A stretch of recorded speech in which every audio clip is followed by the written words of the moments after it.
Bonjour à tous les amis, j'espère que vous allez bien. On se retrouve pour une nouvelle revue de la semaine. Juste avant de commencer, je tiens à remercier comme d'habitude pour les dons PayPal, Tipeee, Odyssey. Donc merci à Yvette, Didier, Christiane, Cosmic TV. Voilà, ça m'aide beaucoup et je vous en remercie grandement. Et puis comme à l'habitude, je fais un grand merci à l'équipe des chercheurs d'or qui ont trouvé des perles pour cette semaine. Allez, on commence comme d'habitude avec le Covid.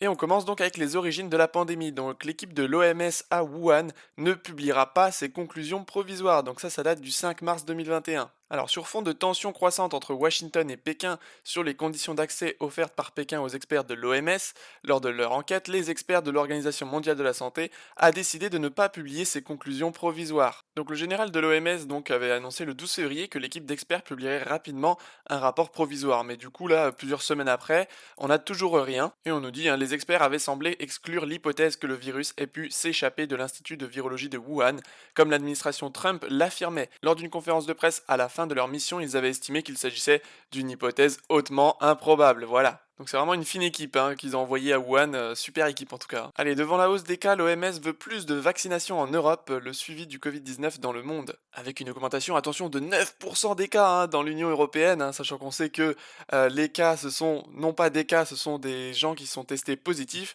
et on sait que 80% de ceux qui sont positifs sont asymptomatiques, n'ont pas de symptômes, donc ces chiffres, on peut encore les baisser. Donc 9% des cas dans l'Union Européenne la semaine passée, l'OMS enjoint les autorités à accélérer la vaccination des citoyennes et citoyens, et de revenir à l'essentiel pour lutter contre le virus et ses variants. Et on a même la carte donc avec les pays et l'incidence du Covid selon les pays. Ce qui est marrant, c'est que il y a pas de Covid dans certains pays, notamment en Afrique. Vous voyez, si c'est vraiment ridicule le nombre de décès ou le nombre de cas. Regardez par exemple en Tanzanie, 509 cas, 21 décès. Alors ce qui est marrant, c'est regardez l'Afrique du Sud, on a 1 500 000 cas, 51 000 décès. Et puis les pays juste à côté, Namibie, 40 000 cas, seulement 448 décès. Pareil à peu près à côté au Botswana, Zimbabwe, 0 cas, 0 décès. Voilà, vous voyez, regardez, à la frontière, il s'arrête ici, La pile à la frontière entre l'Afrique du Sud et le Zimbabwe, ça s'arrête, il y a plus de cas et plus de morts du Covid. Donc franchement, on gonfle les chiffres artificiellement parce que sinon, si c'était vraiment une vraie pandémie, on aurait tous les pays déjà qui seraient concernés, quoi. Parce que là, on se rend compte que c'est surtout les pays, européens, les États-Unis, les gros pays en fait, les pays, industrialisés, et les pays émergents ou peu développés, par contre, eux s'en sortent très très bien. Regardez Madagascar, 20 000 cas, 300 décès seulement, parce que eux ils traitent. Pareil pour l'Inde, 11 millions de cas, mais seulement 158 morts. Voilà, c'est quand même très peu concernant leur population mondiale. Voilà, plein de pays comme ça dont on cite vraiment jamais. Même ici, tout ce qui concerne l'Asie du Sud et puis aussi l'Océanie, on se rend compte que le Covid, c'est vraiment à géométrie variable. Donc le directeur général de l'Organisation mondiale de la santé, Hans Klug, donc pour lui, les Européens doivent revenir à l'essentiel pour lutter contre le virus. Nous avons besoin d'élargir notre portefeuille de vaccins. Il fait bien de parler de portefeuille, parce qu'on sait qu'il y a de l'argent derrière tout ça. A-t-il insisté? Et qui c'est qu'on nous donne comme exemple? On nous donne l'exemple d'Israël. Voilà, super exemple. Premier concert en plein air à Tel Aviv pour spectateurs vaccinés. Dansant et portant des masques de protection, parce que quand vous êtes vacciné, vous continuez de porter un masque. Environ 500 personnes, donc spectateurs enthousiastes, ont assisté à leur concert. Voilà, très, très contents d'ailleurs, ces gens. Voilà, il s'agit à chaque fois de spectateurs qui sont très enthousiastes, qui sont très contents d'avoir été vaccinés et de continuer à vivre comme s'ils n'étaient pas vaccinés. Voilà, c'est vraiment de la propagande pure. Les petits passages d'Elsie qui nous parlent des rassemblements extérieurs sont-ils aussi source de contamination?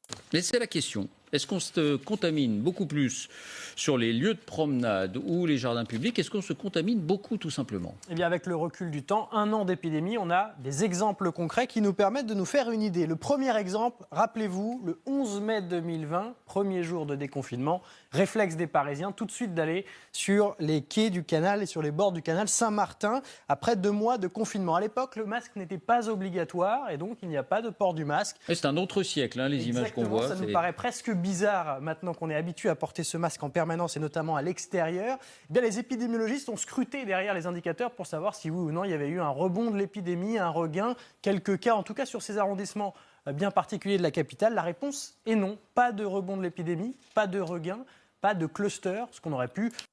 Alors comment imaginer et comment expliquer en fait les images qu'on a vues encore une fois, là il nous parlait de mai 2020, mais on a vu encore une fois récemment les Parisiens sur les quais de Seine ou bien à Nice, des endroits où les gens prenaient un peu le soleil, on les a ramenés chez eux parce qu'il y avait trop de monde soi-disant à l'extérieur, alors qu'on nous dit là qu'il n'y a pas de source de contamination. Donc où est la rationalité dans tout ça? Redouté après avoir vu ces images. Deuxième exemple, encore plus documenté, la fête de la musique. Beaucoup de rassemblements dans toute la France. Toujours pas de masque, parce que toujours pas de masque obligatoire à l'extérieur. Sauf que là, la situation est presque encore plus dérangeante dans le sens où les gens sont très proches les uns des autres. On danse, activité physique, et bien pourtant, là aussi, pas de répercussions sur les indicateurs. Si on regarde la courbe des Alors pourquoi continuer à interdire les manifestations publiques? Pourquoi continuer à interdire les concerts, etc. donc dans l'espace public et à l'extérieur? Et en plus, les gens n'avaient pas de masque. Donc à quoi sert le masque? dans toute la France. Troisième exemple, les manifestations, le mouvement Black Lives Matter en France, qui ont fait suite à la mort de George Floyd aux États-Unis. Des dizaines de milliers de personnes réunies, là non plus, toujours pas de masque obligatoire, des cortèges assez denses de manifestants. Eh bien, le même verdict, pas de cluster. Est-ce qu'on a des exemples plus récents? Oui, il y en a un qui est très intéressant, c'est celui d'une rave party près de Rennes, en Bretagne, à Lieuron. On est donc en Ille-et-Vilaine. C'est pour le Nouvel An et c'est un cas d'école parce que vous voyez 2500 personnes qui ont été réunies autant à l'extérieur que dans l'entrepôt avec une hauteur sous plafond assez importante. Pas de masque, alors que là, c'était devenu la règle, mais le masque n'est pas porté. On danse proche des uns des autres. Consommation d'alcool, voire même de stupéfiants, ce qui peut aider aussi à faire tomber les barrières. Sur le coup, indignation générale. Et puis, les médias ont commencé à se désintéresser de cette histoire. Sauf que c'est très intéressant de faire la vérification. Est-ce qu'il s'est passé quelque chose, et notamment dans les contaminations, suite à ces 2500 personnes réunies pour une rave party? Eh bien là non plus, non, ce n'est pas forcément les indicateurs. Eh bien, merci à LCI de faire cette vérification parce que tous les autres médias profitent à chaque fois de voir ces rassemblements pour taper sur les Français en disant ils ne sont pas responsables, ils ne respectent pas les règles. Et là, on se rend compte que finalement, il n'y a aucune incidence. Donc, on a encore une fois tapé sur les Français pour rien, gratuitement, sans raison et sans justification. Et en plus, on nous dit qu'ils étaient à l'extérieur, mais aussi à l'intérieur. Donc, ça nous en dit long, hein. Qui le montrent, c'est aussi l'ARS Bretagne qui l'a dit 3 semaines après. Pas de cas détectés parmi les 2500 personnes qui avaient participé à ce rassemblement. Eh bien voilà, là on a les vraies informations, tout le reste c'est que du flan, que du pipeau. Allez, la visite en Israël du PDG de Pfizer la semaine prochaine est annulée. Pourquoi? Eh bien, sa délégation n'est pas vaccinée. Voilà, donc le patron, le PDG de Pfizer qui n'est pas vacciné, sa délégation non plus, et du coup ils ne sont pas autorisés à aller en Israël puisque eux ils sont vraiment à fond avec passeport sanitaire, etc. Donc c'est quand même assez ironique. Donc des personnes qui produisent le vaccin ne se font même pas eux vacciner, mais nous on devrait y aller sans se poser de questions, sachant qu'on ne peut même pas en plus les poursuivre si on a des effets secondaires. Magique. Allez, juste un petit rappel qui a été mis sur UPR TV, donc avec la liste des pays, qui sont notés, qu'on choisit ou pas donc d'utiliser l'hydroxychloroquine, hein. Donc sachez que le tout petit pays au centre de la carte, donc la France, eh bien nous on a décidé que c'était une substance dangereuse, hein, et nocive, alors que donc on a plein d'autres pays qui l'utilisent abondamment. On pourrait citer l'Inde ou encore la Corée du Sud. L'Inde et la Corée du Sud qui ont des statistiques très intéressantes par rapport à nous par tranche de 100 000 habitants. Donc on voit que tout ça c'est vraiment n'importe quoi parce que en France on nous dit que c'est totalement nocif alors qu'on l'a utilisé depuis des décennies. Et puis là donc on a d'autres pays qui l'utilisent et que ça marche très bien, mais nous toujours pas. Allez, le docteur Laurent Alexandre qui continue avec ses sondages, hein, des sondages qui sont censés lui montrer que c'est lui qui a raison, mais tous ces sondages à chaque fois font un flop parce que ça va totalement dans l'autre sens. Donc il nous dit une partie des anti-vaccins prétendent que la vaccination anti-Covid est un génocide organisé par des élites malveillantes. Selon vous, ces gens sont du ressort de la psychiatrie, donc ça c'est son opinion à lui, hein. Donc selon lui, selon le patron donc de Doctolib, tous ceux qui pensent ça donc sont du ressort de la psychiatrie, hein. Et donc, ce qui est marrant, c'est que sur ces 7 600 votes, eh ben, il y a eu 81% donc de personnes qui ont dit c'est une avant-garde. Voilà, c'est pas du tout du ressort de la psychiatrie, c'est juste des gens qui ont raison avant tout le monde. Donc merci à toi pour ce beau sondage, Laurent. Allez, un petit article de François, donc stress, dépression et anxiété favorisent le Covid, donc du 3 mars 2021. Une étude qui s'est penchée donc sur la question établit un lien entre la santé psychologique des personnes et leur vulnérabilité au Covid, y compris dans ses formes graves. On le sait, le stress, la peur, ça fait baisser les capacités de défense du système immunitaire. Et là, on a une étude chinoise, donc parue en octobre 2020, basée sur les analyses de santé britanniques, donc qui suggère ainsi que les troubles psychiatriques préexistants sont associés à un risque accru de Covid-19. La question qu'il y a derrière, c'est si on sait ça, pourquoi est-ce qu'on continue de toujours engendrer de la peur, du stress chez la population? On nous dit donc que le taux de stress psychologique avait une influence directe sur la vulnérabilité aux rhinites, aux rhumes et aux infections pulmonaires, avec une variation du taux d'infection variant approximativement de 74 à 90% en fonction du niveau de stress. C'est énorme. Une des explications avance que le stress, l'anxiété auraient des effets négatifs sur le système immunitaire, rendant les personnes touchées par ce type de troubles plus fragiles à de nombreuses affections. Quand on sait les conséquences psychologiques, psychopathologiques donc du confinement sur la population, au rang desquels une étude française cite anxiété, dépression, hallucination, il semble légitime de se demander dans quelle mesure la politique sanitaire a été un facteur aggravant de l'épidémie. Alors on a YouTube qui vient de clôturer donc le compte de François, donc YouTube n'a plus, enfin François n'a plus de compte YouTube à partir de maintenant, donc c'est quand même incroyable parce que c'est un média indépendant, mais encore une fois les médias indépendants on les jarte, donc là la censure ça prend vraiment un niveau tel, c'est devenu n'importe quoi. Mais il faut bien vous dire que s'ils en sont rendus à la censure, c'est qu'ils ont plus d'autres armes que de censurer les personnes qui parlent, parce que tous les arguments sont de notre côté et on est de plus en plus nombreux. Allez, Covid-19, les déprogrammations chirurgicales ont des conséquences énormes pour les patients selon les associations. Donc les déprogrammations des activités médicales et chirurgicales pour lutter contre l'épidémie peuvent avoir de lourdes répercussions pour d'autres patients. C'est que constate Rose Up, une association qui suit des femmes atteintes de cancer. Donc on nous dit qu'il y a des femmes qui ne peuvent pas imaginer reprendre un travail si elles n'ont pas retrouvé l'intégralité de leur corps. Donc opérée d'un cancer du sein, elle attend une reconstruction mammaire depuis novembre dernier. Lors de mon dernier rendez-vous de pré-chirurgie, on m'a dit que je ne faisais pas partie des interventions essentielles, raconte-t-elle. Donc j'ai été très déçu, j'ai beaucoup pleuré. Je suis en plein désarroi. Ce n'est pas possible de retourner au travail sans avoir une reconstruction mammaire. En fait, je me retrouve au chômage parce que je n'ai pas été reconstruite. Mais ça, j'ai envie de dire, c'est le cas pour combien de Français et de Françaises, donc où on a reporté les diagnostics de cancer, de tumeurs, etc., et qui ont en fait vont causer beaucoup plus de dégâts à long terme, malheureusement. Allez, le vaccin AstraZeneca qui fait beaucoup parler de lui ces derniers jours, puisque enchaîne donc plusieurs pays qui suspendent l'utilisation de ce vaccin. C'est parti. Des effets indésirables à l'effet domino. En l'espace de quelques jours, 7 pays européens ont retiré du marché des doses du vaccin AstraZeneca. Lundi, l'Autriche annonçait cesser d'administrer un lot du sérum britannique après le décès d'une infirmière. La quadragénaire est morte à la suite de graves troubles de coagulation apparus peu après l'injection. L'Estonie, la Lituanie, la Lettonie et le Luxembourg l'ont suivi dans cette décision. Et l'Italie vient de faire de même en interdisant le lot en question. Ce jeudi, le Danemark et l'Islande, puis la Norvège, sont allés encore plus loin en suspendant complètement l'utilisation du vaccin britannique. Mais nous, en France, tout va bien, hein. Continuez de nous faire vacciner avec le vaccin AstraZeneca. Olivier Véran continue sa propagande là-dessus, hein. Tout va bien ici en France. Même si dans les autres pays, ils décident de l'arrêter, nous, c'est bon, tout va bien ici. Et on termine avec le nouveau vaccin, donc Johnson Johnson, qui s'apprête à tester le vaccin contre le Covid-19 sur les nourrissons. Voilà, pourquoi pas. Donc un article de Marcel, donc le média en 442 que je vous invite à suivre, hein, qui font un super travail. Donc quelques jours après l'approbation par la FDA du vaccin de Johnson contre le Covid-19 pour une utilisation d'urgence, l'entreprise a annoncé son intention de tester le vaccin sur les nouveau-nés. Malgré ces risques, et les preuves solides que le Covid-19 ne présente pratiquement aucun risque pour les enfants en bonne santé. C'est quand même là tout le paradoxe, hein. On sait qu'il n'y a pas vraiment de risque pour les enfants, mais on va tester les vaccins pour eux, quoi. Mais bon, l'avantage de tester sur les enfants, c'est qu'au moins à cet âge-là, ils ne nous emmerdent pas avec leur théorie du complot. Allez, on enchaîne avec la France.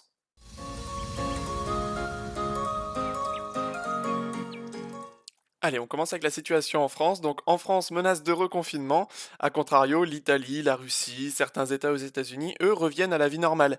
Et combien d'autres pays d'Afrique, d'Amérique du Sud et d'Asie? Et là, on nous dit donc que le gouvernement pourrait annoncer demain l'interdiction d'accès aux lieux de forte affluence et une modification des jauges dans leur commerce. Emmanuel Macron veut tout faire pour éviter un confinement national. Et aujourd'hui, le 12 mars, on nous dit donc l'exécutif envisagerait un reconfinement national dur, 7 jours sur 7, qui pourrait même s'accompagner de la fermeture des écoles. Nous le saurons très vite, tout dépendra des réanimations, assure un proche d'Emmanuel Macron. Alors que les passages aux urgences ont drastiquement diminué. Voilà, donc ça c'est le médecin sur LCI qui l'affirme. Voilà, donc à côté de ça, on nous menace d'un nouveau confinement, franchement, faut chercher l'erreur. Hein. Et pourquoi est-ce qu'on nous confirme? Eh bien, vous avez la réponse ici. Ça met le doigt sur un problème de fond, c'est que en fait, les capacités hospitalières en France ont fondu comme neige au soleil ces 20 dernières années, et il aurait sans doute fallu, depuis un an maintenant que l'épidémie dure, élargir ces capacités. Bien sûr. On aurait mis peut-être 1 ou 2 milliards, on aurait constitué une Et réserve ça, c'est sanitaire. possible. Parce qu'à chaque fois que j'ai dit qu'il fallait augmenter le lit de Réa, on me dit, mais non, c'est pas possible, c'est Oui, parce qu'il faut on du n'a pas le personnel temps. en Est-ce plus, que c'est etc. vous qui êtes... Avec une mobilisation et les moyens qui viennent du gouvernement, je pense que ce serait possible. Enfin, je Nous veux sommes dire, d'accord. Non, mais c'est bien de c'est tout à l'entendre, parce fait qu'en fait, ce que vous dites, extraordinaire. on n'a pas le droit. Moi, j'ai l'impression qu'il y a une doxa. c'est le tabou. C'est Voilà. le tabou. On est d'accord. Je trouve que le sujet, à chaque fois, se déplace. Le débat est mal posé. Ouais. Au lieu de confiner, déconfiner, reconfiner, puisqu'on a un problème de capacité de lit, pourquoi on C'est l'élargit une pas? question de bon sens. C'est vraiment le bon sens élémentaire. Et ben voilà, on a la réponse. Hein, voilà, pourquoi est-ce qu'on confine, on reconfine, on confine, on reconfine, on fait un couvre-feu, tout ça parce qu'on n'a pas assez de lits et on n'a toujours pas remis un certain nombre de lits pour éviter ça. Donc on veut vraiment, c'est vraiment volontaire de nous reconfiner et de détruire l'économie française. D'ailleurs, on nous reconfine car on a 402 cas sur 100 000. Alors là, quelle catastrophe. Hein. On manque de lits, donc ça c'est toujours la même chose. Et à noter encore une fois qu'on ne précise pas qui occupe ces lits, car tous ne sont pas à cause du Corona Circus. Voilà, le préfet du Pas-de-Calais va proposer demain un confinement du département pour les 3 prochains week-ends. Le taux d'incidence est de 402 cas positifs sur 100 000 habitants. Waouh, quelle catastrophe. Donc dans le département, il y a un taux d'occupation des lits en réanimation de 96,2%. Encore une fois, là on ne nous dit pas combien est-ce qu'il y a de lits pour le département, et on ne nous dit pas qui occupe ces lits, et est-ce que c'est uniquement dû au Covid. Allez, je vous propose un petit échange. Alors, je me serais jamais cru vous montrer Touche pas à mon poste et puis Booba. C'est clairement aux antipodes de mes thèses. Vous voyez que ça bouge chez CNews et ça bouge aussi sur Touche pas à mon poste. Bonne décision, pas la France. On est toujours confronté au même problème. Hein. C'est quoi? Bah, c'est de savoir, moi, on fait des trucs, mais pourquoi on les fait, quoi. Ouais. Je veux dire, non, mais on va pas en sortir. C'est-à-dire qu'on fait chier les Français. Les Français, c'est pas grave si on les fait chier, à condition qu'effectivement, ça soit nécessaire pour la lutte contre l'épidémie. Et on est toujours confronté au même problème, c'est que, mis à part un ministre qui s'autocongratule en disant que tous les scientifiques s'accordent à dire que le couvre-feu marche, alors il marche tellement que c'est pour ça qu'on pense à un confinement, il marche tellement que c'est pour ça qu'on confine, mais c'est pas grave. Et le problème, c'est qu'à un moment donné, qu'est-ce qu'on fait, quoi? Jusqu'où on va et combien de temps? Je pense qu'il faut vraiment réaliser qu'à un moment donné, on est à bout, que les Français sont à bout, ils en peuvent plus, et que ça marche pas. À un moment donné, une épidémie, il faut accepter cette part d'imprévu. Les pays qui ont confiné, qui n'ont pas confiné, ont les mêmes courbes. Dakota du Nord, Dakota du Sud, Californie, Floride. J'ai les courbes des deux Dakota. Les courbes sont les mêmes. Ouais. Bah, j'arrive de Miami, moi. Ouais, Ça fait un an que je suis pas venu ici. Ouais. J'arrive de Miami où tout est ouvert. Tout est ouvert, tranquille, il n'y a pas de... Et que, du coup, on s'aperçoit de quoi? Que la Californie, qui elle, je crois qu'elle a confiné 2 ou 3 fois la Californie. La misère, ils ont vécu la misère. Ils ont vécu la Ouais. misère, ils ont les mêmes courbes. Dakota du Nord a confiné, pas le Dakota du Sud, et on a les mêmes courbes. Je suis là En pour gros, faut éclairer. réouvrir. Il faut vivre Bah, avec. je dis qu'en fait, à partir du moment, on est en train de créer des dégâts, Moi, vous je suis pensez, pour, hein. aux restaurateurs, pour. là. Vivre avec. Moi, si Moi, vous je suis voulez, alors pour. moi, je J'ai suis envie de faire avocat. des concerts, j'ai envie d'aller en boîte, j'ai envie de... Non, t'en peux plus, là. Bah, moi, j'habite à Miami. Ça fait un an que je suis à Miami. À Miami, tout est ouvert. Ouais, mais quand tu viens ici, c'est quoi? C'est la torpeur? Bah, c'est ça. C'est fermé. chaos. Ça sert à rien. Ça n'a aucun sens. Même ça n'a aucun sens. Même pas la même Non, mais voix, est-ce que là. tu peux juste te dire, Il est calme. que toi, t'es pour le confinement? Pour Ah, le Fabrice confinement. Division. Ouais, juste à Ah, Fabrice Division. non. Non. Il a la qualité de l'honnêteté. Ah, Parce que beaucoup Non, ici mais- n'ont pas eu. Bah, on va voir justement. Ouais. Elle, Gilles. Moi, je pense qu'on vit un peu... Ouais. J'arrive ici, ça ressemble un peu à une dictature. Parce qu'on nous demande même pas notre avis. C'est Il y a pas même moi pas qui le de... Je sais pas comment on appelle ça, référendum. pour une fois, c'est de pas moi qui vote, le dis. ou- Pas pour les les gens ont fesses, même hein. pas, les gens ont même pas leur mot à dire. mais On allume la télé, ils nous disent pour oh, une 6 fois, heures c'est tu pas rentres moi chez qui toi, confiné, pas confiné, à quel je moment l'ai jamais employé, ils signent ce mot. des lois dans des assemblées vides, à quel moment Quoi, À Bouba, quel tu moment sais, c'est une démocratie? c'est intéressant Les ce gens qu'il sont voit parce que d'accord pour vous dites, ça, hein. vous dites la Qui même chose. Les gens sont d'accord pour ça. D'accord pour. Moi, Bah, globalement, les gens voulaient je dis continuer. que Ils voulaient Ouais, continuer. Fabrice, moi, ça je va suis pas mal d'accord. finir. Bon, il y en a quand même une qui dit les gens sont d'accord pour se confiner. Hein. Pas vous, mais c'est en démocratie. Vous Ouais, n'êtes mais pas forcément exactement. majoritaire Donc, faut en voter, démocratie. Non, mais C'est ça va pas mal majoritaire s'il n'y a finir. pas de vote. Il faut Fabrice avoir Division. conscience que- Majoritaire. il faut avoir conscience aujourd'hui. il que- fait comme vous, Bouba, bizarrement. il- Alors, vous l'avez. C'est pas Le bizarre. Parlement n'existe plus aujourd'hui. Ça n'existe plus, le Parlement. On est d'accord. Tout à l'heure, la démocratie, mais il n'y a plus de démocratie, c'est le gouvernement qui décide. Dictature. On n'est pas loin de quelque chose qui est en train d'y ressembler, quand même, là. On est en train de se poser des questions. Sur le plan des libertés publiques, ça va mal finir, ces histoires. Si vous voulez, ça ne peut que mal finir. Mon inquiétude, elle est là, en tant qu'avocat, en tant que juriste. Voilà, donc beaucoup de choses qui sortent hein, sur ces 8. Hein. Bouba qui dit carrément qu'on est en dictature, qu'on n'a plus le droit de décider, que le peuple est obligé de suivre ce qu'on lui dit, même si c'est illogique. Et on continue avec le professeur Parola, donc sur CNews. Ça bouge vraiment de partout. Le confinement, ça ne sert à rien. Quand on doit prendre des mesures et des mesures politiques que vous devez prendre à l'échelle nationale ou à l'échelle locale, il faut savoir quelle est la cible. Quelle est la cible? Qui doit-on protéger? Eh bien, on doit protéger les personnes âgées et on doit protéger les gens à risque. Est-ce que le confinement, dans toutes les formes qu'il existe du confinement, est une solution? La réponse, avec le recul, on était dubitatif, mais avec le recul, la réponse, c'est non. Ça a été montré, la star de l'épidémiologie aux États-Unis a regardé aux États-Unis en différents États, confinés, pas confinés, qu'est-ce qui s'est passé?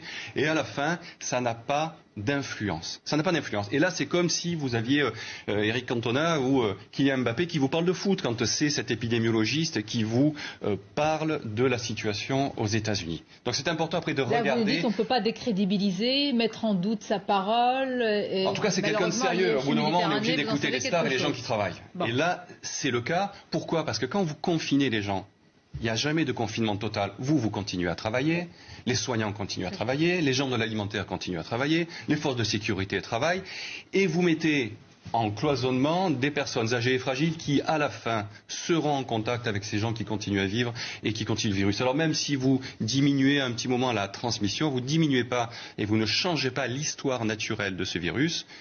Et finalement, vous ne protégez pas les populations cibles, qui sont les personnes âgées et les plus jeunes, un peu plus fragiles. Par contre, vous atomisez les plus jeunes dans leur vie tout court, c'est-à-dire dans leur vie de famille, dans leur vie professionnelle, sans parler des dégâts collatéraux. Donc ça, c'est montré. Vous savez, au début, on était un peu prudent, on disait tiens, on va voir. On était un peu dubitatif du confinement. Même, hein. Moi, je me souviens. Oui, j'étais prudent, mais vous savez, vous avez voilà. suffisamment de consultants, de confrères, de concerts, d'universitaires qui ont une parole très libre et je les respecte, qui donnent leur opinion. Moi, je regarde et au bout d'un moment, je regarde les résultats et puis je regarde aussi ceux qui analysent. Donc, je peux vous parler du soin, de la recherche, mais le confinement, très clairement, ma conclusion et notre conclusion, c'est que ça ne sert à rien. Allez, on continue. Coronavirus, la colère des élus locaux après l'annonce du confinement prolongé sur la Côte d'Azur. Voilà, le confinement le week-end dans les Alpes-Maritimes, en place depuis 2 semaines. Donc, on a vu tout à l'heure hein, que le confinement ne servait à rien, mais alors là, le confinement le week-end, alors là, c'est encore pire. En place donc depuis 2 semaines, a été prolongé du week-end du 13 et 14 mars, annonce le porte-parole du gouvernement Gabriel Attal. Et on a Christian Estrosi qui se dédouane de tout, il dit « ce n'était pas ma recommandation ». Voilà, donc tous ceux qui ne se sont pas battus pour ne pas avoir ce confinement le week-end, eh bien là, ils sont en train de se rendre compte que c'était une escroquerie parce qu'ils vont le perdurer le plus longtemps possible, hein, et qu'une fois qu'ils ont mis les pieds dedans votre appartement, c'est terminé. Hein. Bon, la question que j'ai, c'est quelles sont les études qui prouvent qu'un confinement le week-end va aider à limiter la propagation du virus? Allez, on revient un petit peu avec la Moselle, donc la Moselle qui est soi-disant donc en grosse panique, hein, on nous l'a dit plusieurs fois. Donc les Allemands ont décidé de faire donc des tests obligatoires à la frontière en Moselle. La France donc s'est couchée un résultat sur 4500 tests, 9 cas positifs. 9 cas positifs sur 4500 personnes testées. Mais quelle catastrophe en Moselle! Et on nous dit qu'il faut reconfiner, etc. Donc vous voyez le temps, l'énergie, l'argent dépensé pour une telle supercherie. Stop à ces fous qui nous dirigent. Et on continue avec CNews parce que ça balance encore avec Pascal Praud. La Martinique, magnifique la Martinique. Parce que plus personne n'en parle, c'est toujours pareil. Il y a 15 jours, carnaval à la Martinique. Souvenez-vous, les images. On va voir ce que ça allait donner. Nous annonçait, le préfet avait interdit la manifestation. Le rassemblement carnaval, il y avait 1500 ou 2000 personnes dans la rue. Je pense qu'on les voit. Alors, on avait vu ces images et tout le monde disait c'est scandaleux, c'est une honte. Franchement, ces gens ne sont pas raisonnables à Martinique. Rien. C'était le 15, c'était le mardi 16 février. On est le 3 mars. Rien. Et en plus, une grande majorité n'ont pas de masque, défilent dans la rue comme ça, font aucun geste barrière, rien du tout, et il n'y a pas de flambée des cas. Donc pourquoi est-ce qu'on reprend pas notre vie d'avant? On a la ville de Marseille qui résiste et qui ne sera pas reconfinée les week-ends, donc bravo à eux parce que c'est vraiment difficile de résister face à ces lois. Allez, vous inquiétez pas, il y a Gabriel Attal qui évoque un retour à une vie plus normale, peut-être dès la mi-avril. Donc là, il nous dit à une vie plus normale, donc plus normale, ça veut pas dire une vie normale, hein. Et en plus, il nous met un peut-être dès la mi-avril, comme ça, ils sont sûrs de pas se tromper. Mais nous, on veut pas un retour à une vie plus normale, on veut un retour à la vie normale. À les petites vidéos qui avaient été transférées par les décodeurs, merci à eux. Pourquoi s'arrêter de vivre par peur de mourir? C'est comme les initiatives qui visent à protéger les gens d'eux-mêmes. Je supporte pas ça, comme les photos sur les paquets de clopes, là. Pourquoi on accepte de subir ça? Pourquoi tout ce qu'on fait comporte des risques. À partir du moment où tu nais, c'est ce qui risque de t'arriver, de mourir. D'accord? C'est pas pour autant qu'il faut foutre des posters de corbillard dans les salles d'accouchement. Il faut laisser les gens tranquilles à un moment. Tout ce qu'on fait comporte des risques. Dans ce cas-là, pourquoi choisir certaines activités en plus pour faire de la prévention et pas d'autres? Dans ce cas-là, pourquoi on met pas des photos de noyés tout gonflés à l'entrée des plages? On pourrait avoir ça quand même. Pourquoi on met pas des photos de femmes seules dans des grands appartements en train de pleurer en regardant par la fenêtre sur les boîtes de pilules? On pourrait. Bien sûr. Ou des photos de prison à l'entrée des mosquées. Tout ce qu'on fait comporte des risques.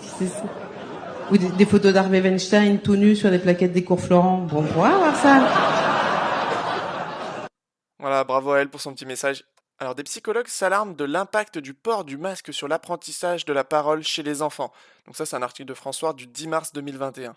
Donc que cela soit à la crèche, avec leur nounou ou assistante maternelle, les enfants de 0 à 3 ans voient actuellement leurs efforts pour apprendre à parler et à décoder le langage corporel considérablement affectés par la généralisation du port du masque. Et on a donc des psychologues qui ont signé lundi une tribune dans le Figaro pour alerter des conséquences du port du masque sur divers aspects du développement des enfants. On nous dit que l'acquisition du langage et de la sociabilité sont en péril. Donc quelles alternatives? Ces professionnels proposent notamment de réduire le temps du port du masque du personnel tout en maintenant une distance de sécurité suffisante afin que les enfants puissent identifier et associer un visage connu à un visage masqué, à une voix, à observer des mimiques, des sourires, imiter les mouvements des lèvres, etc. On sait qu'un enfant tout petit, ça imite beaucoup les personnes adultes, et là, en fait, avec un visage masqué, ça nique tout. Allez, 6 jeunes sur 10 disent mal vivre le télétravail selon un sondage Odaxa, 80% en ont toutefois une bonne image globale. Ça, c'est quand même un super sondage, hein. C'est-à-dire que je vis mal le télétravail, par contre, j'en ai une bonne image. Ça, c'est magnifique. Alors, au niveau de la censure, on a eu donc le compte Twitter de Sylvano Trotta qui a été suspendu. Donc voilà, encore une fois, censure de partout. Donc on a François sur YouTube qui a été censuré. On a Sylvano Trotta sur Twitter qui vient d'être censuré.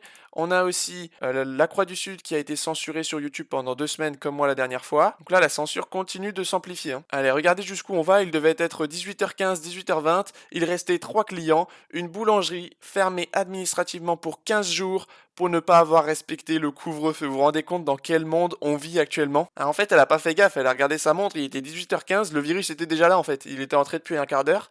Avant non par contre, mais il était là depuis un quart d'heure, du coup les forces de l'ordre ils sont arrivés, ils ont dit hop, fermé administrativement pour 15 jours. Alors c'est une première mondiale, un restaurant alsacien expérimente repas zéro Covid. La Maison des Têtes, un restaurant gastronomique étoilé situé à Colmar, teste pour la première fois au monde le zéro Covid. En fait c'est plus un restaurant, hein, c'est un laboratoire d'expérimentation, donc c'est assez dramatique ce qu'on voit là.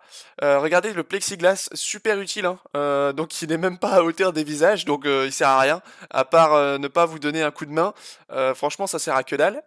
Alors qu'est-ce qu'on a? Donc on a un petit flacon individuel de gel hydroalcoolique, un revêtement auto-décontaminant, un film auto-adhésif, des séparateurs de table de plexiglas, bloquerait également les postillons.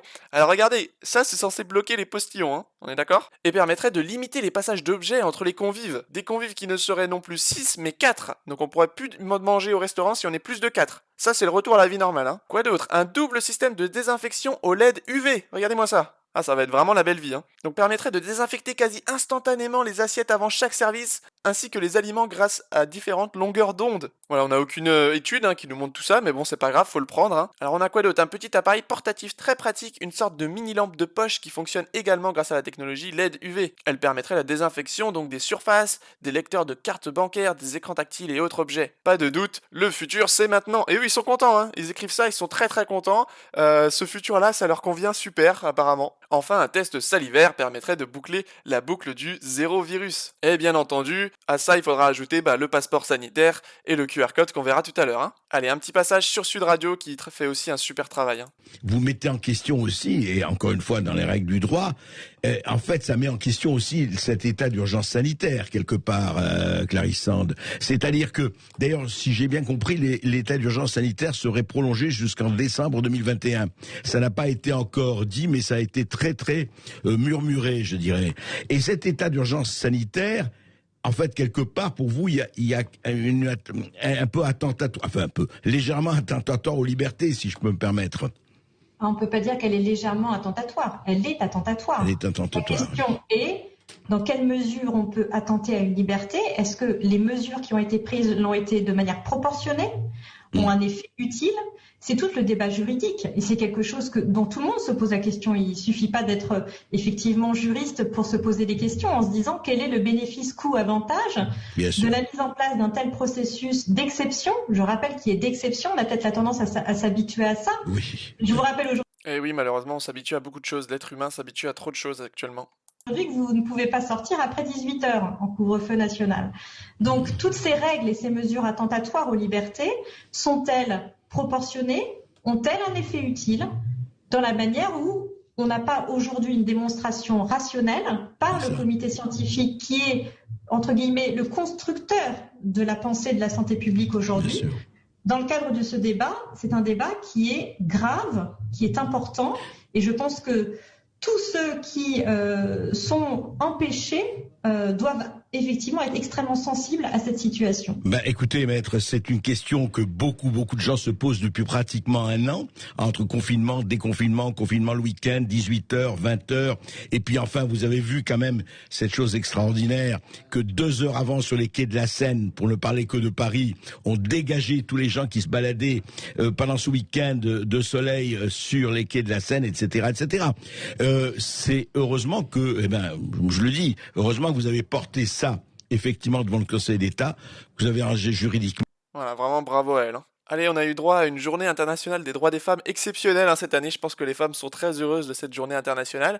Donc ça a commencé avec Libération, donc avec la une J'ai violé, la lettre d'un violeur à sa victime. Voilà, ça commence par ça, la journée internationale des droits des femmes. Donc face à l'indignation des internautes, le quotidien a dû fournir des explications, mais ils n'ont pas retiré, hein. Donc voilà, pour eux c'est logique de mettre la lettre d'un violeur le jour de la journée internationale des droits des femmes. Donc je pense que ça en dit long sur leur éthique, hein. Et puis pour finir, on a eu le clitoris géant donc installé au Trocadéro en face de la Tour Eiffel. Voilà, ça c'était une journée internationale de la femme mémorable, magnifique, très respectueuse, très sobre. On continue avec le docteur Laurent Alexandre, notre fameux, donc qui nous pose un nouveau sondage. Donc Emmanuel Macron a demandé que les soignants dans les hôpitaux et les EHPAD soient tous vaccinés contre le Covid-19. Personnellement, je trouve scandaleux et irresponsable que les soignants refusent la vaccination. Et il nous pose la question, êtes-vous pour obliger les soignants à être vaccinés? Eh bien la réponse sur 17 771 votes, 86,3% de non. Et explique-moi, Laurent Alexandre, comment tu peux trouver scandaleux et irresponsable que des soignants refusent la vaccination alors qu'on n'a aucune preuve à l'heure actuelle et qu'on nous dit que on peut attraper le Covid, on peut le transmettre, mais il faudrait qu'on soit tous vaccinés, sans se poser de questions. Mais là, on se rend compte qu'il y a vraiment beaucoup de gens qui sont en train de se réveiller là-dessus, parce que là, les résultats des différents sondages, etc., qui sortent actuellement, ou de ce qu'on peut voir aussi à la télévision, on se rend compte qu'il y a beaucoup de gens qui sont en train de comprendre ce qui se passe. Mais l'État, lui, continue dans sa dérive autoritaire. L'État autorise l'analyse vidéo du port du masque dans les transports. 11 mars 2021, dans Le Monde Informatique, un décret a été publié pour autoriser les transporteurs à utiliser les caméras de surveillance pour réaliser des statistiques sur le port du masque. Mais c'est quoi la suite? Parce que là, on nous le vend comme juste des prises de statistiques, mais ensuite, ce sera quoi? Ensuite, on va pouvoir verbaliser tous ceux qui auront le masque sous le nez, qui n'auront pas le masque, etc. La RATP avait testé donc cette possibilité en juin dernier, avant d'être recalée par la CNIL. Alors l'article commence, si pour beaucoup, le port du masque dans la rue ou dans les transports est une évidence, franchement non, je crois pas, surtout dans la rue. L'État donc veut donner les moyens aux transporteurs de pouvoir analyser et produire des statistiques sur ce geste barrière obligatoire. Donc comme le sujet est sensible, le gouvernement met des garde-fous. Les images collectées donc ne font l'objet ni de stockage ni de transmission à des tiers. Bah ça déjà on n'en a aucune preuve, et puis ensuite qu'est-ce que ça donnera par la suite? L'État est en train de prendre de plus en plus le contrôle de nos vies. Allez, jeu de l'orchestre, secte pédophile. La fille de l'acteur français Richard Berry enfonce le clou 5 mars 2021. Non, la pédophilie, les sectes pédophiles, tout ça, ce n'est plus du complotisme, donc ça parle donc de ça sur les chaînes mainstream. Donc si Richard Berry et Jean Manson ont démenti les accusations de Colin Berry, bien entendu, celle-ci est revenue sur des pratiques qu'elle affirme avoir subies. Elle évoque aussi l'appartenance présumée de la chanteuse américaine à une secte pédophile. Pour rappel, la fille donc de Richard Berry a porté plainte contre Richard Berry au mois de janvier pour des faits de viol, d'agression sexuelle sur mineurs de 15 ans, par ascendant et corruption de mineurs, mettant également en cause Jean Manson pour complicité d'inceste. Donc elle dit « Mon père, nu, et Jean Manson, nu, joue à recréer un orchestre avec leurs organes sexuels, en l'occurrence le sexe de mon père, représentait une flûte ou une trompette selon l'orchestre. » On est vraiment dans du délire abject. Dans le même entretien, la fille de Richard Berry affirme que son ex-femme a fait partie de la secte des enfants de Dieu, dissoute à la fin des années 70 pour cause d'incitation à la prostitution, inceste et pédocriminalité, mais dont les activités ont perduré dans le cadre d'une organisation ayant changé de nom. Et on nous dit les enfants étaient conviés à des orgies géantes. Les agissements de la secte ont fait l'objet de multiples témoignages, dont celui de Winkler qui remonte à 2010, dans les colonnes du Parisien. Voilà, et après on nous dit que les complotistes, etc., c'est le gros danger de notre société, c'est le gros danger de notre époque. Pourquoi c'est le gros danger? Parce qu'ils mettent la lumière sur des choses qui se passent actuellement, sur des puissants qui se permettent de faire n'importe quoi et qui font des crimes odieux. Allez, on continue avec notre cher président, donc il nous dit « Je ne suis pas là pour vous passer donc vos humeurs, vous trouverez quelqu'un d'autre », a lancé Emmanuel Macron à une passante qui l'interpellait. Voilà, donc on va pas faire la liste de tout ce qu'il a déjà dit sur le peuple français, ceux qui sont rien, ceux qui ont réussi dans la vie, donc il n'a jamais eu la moindre considération ou le moindre respect pour le peuple, il n'en aura jamais. Et moi j'ai envie de vous poser une question, s'il se permet de parler comme ça aux Français, sachant qu'il y a des caméras qui le filment et qui sait que ça va être retransmis, mais qu'est-ce qu'il ose dire quand il n'y a pas de caméra, quoi? Est-ce que ce personnage aime son peuple, aime la France et veut la défendre? Eh bien non, son monde n'est pas du tout le nôtre, et quand son monde s'effondrera, franchement on n'aura pas oublié tout ce qu'il a fait. Allez, mon instant complotix du soir. Donc alors en fait on a une information, donc futur avion de combat, donc on en a déjà un petit peu parlé dans les dernières revues, donc on avait pas mal de tensions entre l'Allemagne et la France, donc l'Allemagne qui demande l'accès aux technologies de Dassault, et Dassault en fait refusait, il n'y a que Macron qui disait qu'ils allaient surpasser ça, mais en tout cas Dassault était contre le fait de donner ces technologies à l'Allemagne. Et puis on a eu la disparition d'Olivier Dassault, donc victime d'accident d'hélicoptère. Donc voilà, le député Olivier Dassault meurt dans un crash d'hélicoptère, donc ça c'est l'article du 7 mars 2021, et donc on nous dit son père Serge l'avait nommé directeur adjoint d'Europe Falcon Service et directeur de la stratégie des appareils civils de l'entreprise Dassault Aviation, fabriquant les avions de combat Rafale et les avions d'affaires Falcon. En 2011, il avait été nommé président du conseil de surveillance du groupe Dassault, le plaçant en bonne position pour reprendre un jour la holding familiale. Donc là, il y a quand même un gros doute de ce qui s'est réellement passé, parce que Macron avait annoncé que lui, il allait se coucher par rapport à l'Allemagne concernant les avions du futur. Mais Dassault, par contre, l'entreprise Dassault, elle, refusait encore et était un obstacle. Et là, du coup, l'obstacle vient de sauter, et on peut se demander vraiment s'il y a un lien entre les deux. Allez, Emmanuel Macron qui pourrait se représenter donc à la présidentielle 2022 sans son étiquette LREM. Bah oui, comme ça passera un petit peu mieux. Donc le président espère à nouveau rassembler la droite et la gauche. On rappelle que LREM a fait 2% et des brouettes aux dernières élections municipales. Mais comme il veut mettre en place le système de vote électronique et par correspondance, là, ça risque peut-être de marcher un petit peu mieux pour lui. Allez, fin du secret médical, flicage généralisé, c'est parti. Quelques affirmations et vous nous dites si c'est vrai ou si c'est faux. Je le disais, cette fois c'est sûr, le passeport vaccinal européen va bien voir le jour. C'est vrai ou c'est faux? Vrai. La Commission européenne le présentera dans 2 semaines, le 17 mars, et il sera numérique avec un QR code. Waouh! On avait raison depuis des mois. On avait raison depuis des mois qu'il y aurait un passeport vaccinal et qu'il y aurait un QR code associé. Et là, ils nous disent ça tranquillement sur LCI. Voilà, c'est la sortie pour tout le monde. Nous présenterons ce mois-ci une proposition législative pour un passeport vert, avec l'objectif de permettre graduellement aux Européens de se déplacer en sécurité au sein de l'Union européenne ou en dehors pour le travail ou du tourisme, a annoncé sur Twitter la présidente de la Commission. Autrement dit, si vous n'êtes pas vacciné et que vous n'avez pas votre passeport vaccinal et le QR code, vous ne pouvez plus sortir de la France. Ce passeport vert aura donc le même nom que le passeport israélien. Alors à chaque fois, je vous ai mis beaucoup de correspondances de ce qui se passait en Israël et en Chine. Et les derniers qui ne voulaient pas voir, ils nous disaient, à chaque fois, ils nous disaient, bah ouais, mais c'est la Chine, ouais, mais c'est Israël, ils sont un peu fous là-bas. Sauf qu'on est en train de reprendre tout ce que eux font. Depuis des mois, on reprend tout ce qu'ils font à la lettre. Donc là, on a Israël qui a mis le passeport vaccinal en place avec le QR code. Et ben ça y est, on nous dit, voilà, regardez, Israël a fait ça, maintenant c'est bien, faut que ça soit chez nous aussi. On se rappelle aussi que Israël, pour aller à la plage, et désormais pour aller à des concerts, il faut avoir le passeport. Depuis 10 jours, toutes les personnes vaccinées l'ont imprimé ou chargé sur leur téléphone portable. Et ce passeport numérique permet de rentrer dans les restaurants, les centres commerciaux, les salles de sport, bref, de revenir à une vie normale. De revenir à une vie normale. Mais non, pas revenir à une vie normale. Avant, la vie normale, c'était quoi? Est-ce que tu avais besoin de ton smartphone, du QR code, du passeport vaccinal pour aller dans ces lieux? Bah non, tu y allais librement. T'avais pas besoin de montrer patte blanche. Et bah là, aujourd'hui, en Israël, c'est ce qui se passe. Ils doivent montrer patte blanche, passeport vaccinal, QR code pour rentrer dans tous les lieux importants. Et ça les choque même pas en France, donc ça va venir. Et donc, l'utilisation du QR code bientôt obligatoire pour accéder aux restaurants et lieux de culture. Article du 12 mars 2021. Scanner un QR code donc pourra être une obligation pour entrer dans un restaurant et dans les théâtres selon le secrétaire d'État chargé du tourisme. Le gouvernement envisagerait une expérimentation dans les prochains jours. Le ministre a précisé qu'une réouverture progressive des lieux de vie pourrait ainsi peut-être se faire à partir de la mi-avril, sous condition donc qu'il y ait ce QR code. D'ailleurs, tous anti-Covid, donc premier test pour le QR code dans les restaurants. L'horizon serait-il en train de s'éclaircir en France après que la CNIL ait donné son accord pour la mise à jour donc de tous anti-Covid, qui prévoit l'ajout de QR code à l'entrée des lieux à risque de contamination élevé, le gouvernement s'apprêterait à faire les premiers tests, voilà. Et donc Florian Philippot a transféré cette vidéo, donc George Orwell complètement dépassé, hein. Donc on écoute le secrétaire d'État chargé du tourisme. Est-ce que ça veut dire que le QR code il sera obligatoire pour aller au restaurant quand les restaurants vont ouvrir? Le QR code sera obligatoire en termes d'affichage et à ce moment-là ça permet et on demandera aux gens de le scanner et pour ceux qui ne sont pas outillés de matériel, eh bien on Mais ça veut aura dire que vous ne vraisemblablement... pourrez pas rentrer dans le restaurant si vous refusez soit le QR code soit de vous noter dans le carnet? Écoutez, tout ça on va continuer à y travailler et avec Cédrico, avec les professionnels. Mais il y a un moment, la responsabilité, c'est aussi de ne pas être dans une démarche égoïste. On est chacun... Voilà, vous êtes égoïste si vous refusez le QR code. Chacun responsable aussi de la santé des autres. Hein. On est dans ce moment où, il faut être solidaire, uni, et chacun détient une parcelle de la capacité à reprendre. Une obligation.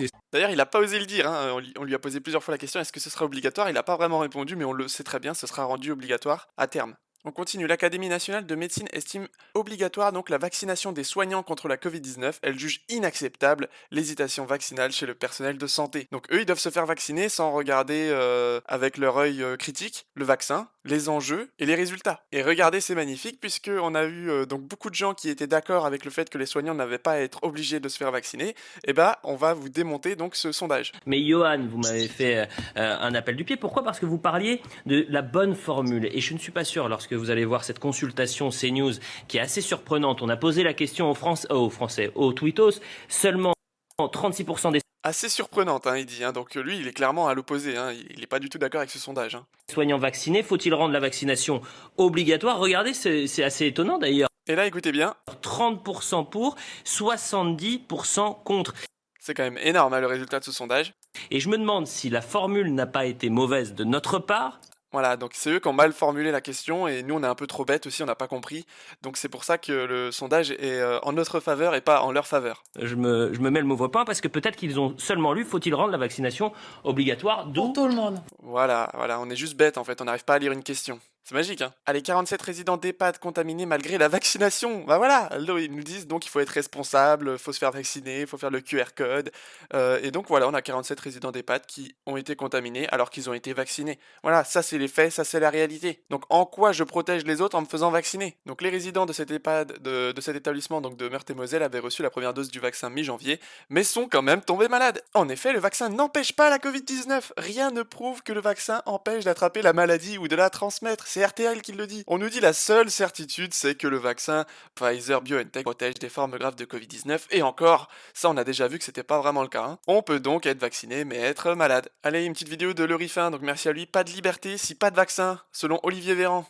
Est-ce que les résidents des EHPAD vont pouvoir sortir? Alors les résidents des EHPAD vont pouvoir sortir s'ils sont vaccinés. Les résidents des EHPAD vont pouvoir sortir s'ils sont vaccinés. S'ils sont pas vaccinés, ils n'ont pas le droit de sortir. Vous vous rendez compte de ce qu'on est en train de faire à nos anciens? Allez, le Conseil de l'Europe affirme que la vaccination ne doit ni être obligatoire ni discriminatoire. Ça, c'est un rappel.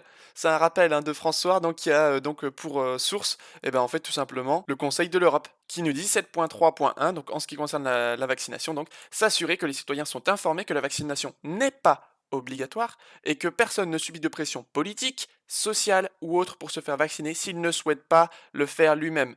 Veillez à ce que personne ne soit victime de discrimination pour ne pas avoir été vacciné en raison de risques sanitaires potentiels ou pour ne pas vouloir tout simplement se faire vacciner. Et la source, elle est là, regardez, 7.3.1. Voilà, c'est ce qui est ici, ça a juste été traduit en français. Ça, c'est le Conseil de l'Europe. Donc d'un côté, on a le Conseil de l'Europe qui nous dit la vaccination n'est pas obligatoire, on n'a pas à être forcé de le faire, mais chez nous, par contre, il n'y a pas de problème, faut obliger les soignants à se faire vacciner, il faut avoir le QR code et le passeport sanitaire. Voilà, vaccination obligatoire des soignants, le débat n'est pas tranché, affirme l'Élysée. Donc on nous dit s'ils sont prioritaires pour la vaccination contre le Covid, donc les soignants ne se pressent pas pour en bénéficier. Et ouais, ils ont bien raison, une réticence qui pousse certains médecins à réclamer d'en faire une obligation pour les professionnels de santé. Selon Les Échos, ce jeudi 4 mars, Emmanuel Macron aurait tranché en faveur d'une telle mesure. Voilà, on va pas tarder à avoir l'information comme quoi les soignants vont être obligés d'aller se faire vacciner. Allez, un petit parfum de LancetGate, donc l'invraisemblable statistique de l'étude israélienne sur le vaccin, donc un article du 1er mars 2021. Donc l'étude israélienne sur l'efficacité du vaccin bute sur des invraisemblances statistiques. Donc la fameuse étude publiée, donc aboutissant donc à démontrer que le vaccin est bien efficace à 95%, présente par contre donc des points communs avec la publication donc du LancetGate. Il y a une contradiction entre les effectifs pris en compte dans l'étude et les possibilités donc de la population israélienne. Ainsi, le groupe des non-vaccinés âgés de plus de 70 ans, qui concentre tous les décès, comprendrait 78 000 personnes, c'est 3 fois plus que les effectifs à la disposition de l'étude. Donc comment ont-ils fait pour les inventer? On a donc, les deux groupes ne sont pas exactement représentatifs de la population. Les moins de 16 ans n'apparaissent pas, les juifs ultra-orthodoxes sont donc plus nombreux. Donc on nous dit, au début février, 90% des personnes des plus de 70 ans avaient ainsi reçu leurs 2 doses du vaccin à ARN produit par Pfizer-BioNTech. L'étude sur l'efficacité du vaccin s'appuie sur un groupe total de 3 159 000 personnes, dont 13% ont plus de 70 ans, soit 410 000. On peut estimer que 42 000 n'étaient toujours pas vaccinés début février. L'étude porte sur 78 000 non vaccinés de plus de 70 ans. 13% de 596 000, comment ont-ils fait s'ils n'en avaient que 42 000 de disponibles? Voilà, donc il y a vraiment beaucoup d'incohérences, notamment donc sur les chiffres qu'on nous donne avec la vaccination en Israël. Allez, on finit avec une petite information sur Telegram, donc de l'info autrement, merci à eux, donc je vous emprunte ça. Donc selon le gouvernement, si je me fais vacciner, alors puis-je arrêter de porter un masque? Bah non. Est-ce qu'ils peuvent réouvrir donc les restaurants, les bars, etc. et tout le monde travaille normalement? Non. Est-ce que je serai résistant au Covid? Peut-être, cela ne vous empêchera probablement pas de l'obtenir. Au moins je ne serai plus contagieux aux autres? Non, vous pouvez toujours transmettre. Peut-être personne ne le sait. Si nous vaccinons tous les enfants, l'école reprendra-t-elle normalement? Non. Si je suis vacciné, puis-je arrêter donc la distanciation sociale? Non. Si je suis vacciné, puis-je arrêter de me désinfecter les mains? Non. Si je me vaccine et mon grand-père, peut-on se serrer dans nos bras? Non. Est-ce que les cinémas, les théâtres, les stades seront rouverts grâce au vaccin? Non. Est-ce que les vaccinés pourront se rassembler? Non. Quel est le véritable avantage de la vaccination? Le virus ne vous tuera pas. Es-tu sûr que ça ne me tuera pas? La réponse, non. Si statistiquement le virus ne me tue pas de toute façon, pourquoi me ferais-je vacciner? Réponse du gouvernement, pour protéger les autres et être responsable. Donc si je me fais pas vacciner, les autres sont sûrs à 100% que je ne les infecte pas? Non. Donc en résumé, voilà, le vaccin c'est vraiment une grosse blague.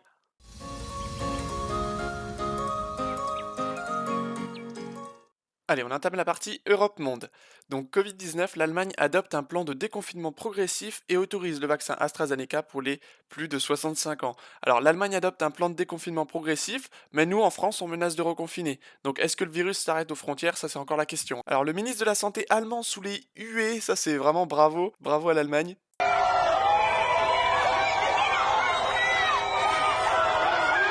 Honnêtement, c'est comme ça qu'on devrait accueillir Olivier Véran. Alors on va voir en Grèce, donc un confinement type mars 2020 est fortement envisagé au vu de la situation sanitaire du pays qui se dégrade malheureusement. Eux aussi vont avoir un nouveau confinement. Alors pour Moscou, l'UE soutient l'opposition russe, mais se tait sur les gilets jaunes et Assange. Bravo.